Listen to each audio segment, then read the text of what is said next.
The teacher stood at the front of the classroom, her back to the children as she wrote the day's assignments in big bold letters on the board. She took her time, enjoying the silence her attentive class was giving her.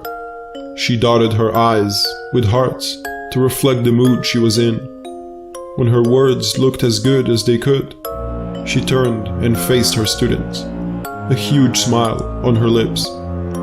"Now, children, I know we got off on the wrong foot last week," she spoke, her voice conveying the disappointment she had felt at her students' disobedience. "I also know we all want to do better. Therefore, I've decided to forget last week even happened. Today is a new day and a new chance to do something productive with our lives."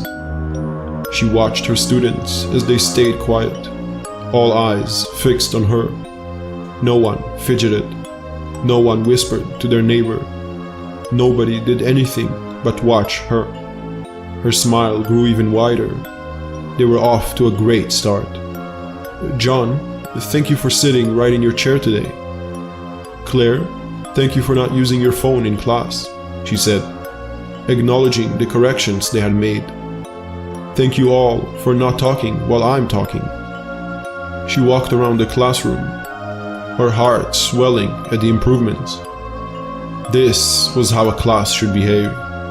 "I see you already have your books out and turned to page 86. I want you to read this chapter silently. You have 45 minutes, at the end of which there will be a quiz on what you read. You may begin."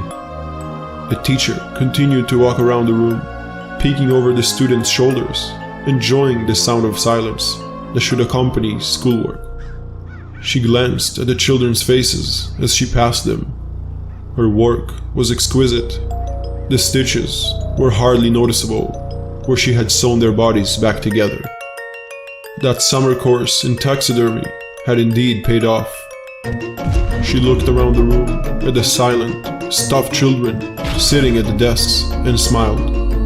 She could finally get some real teaching done without any interruptions. This was going to be a great year.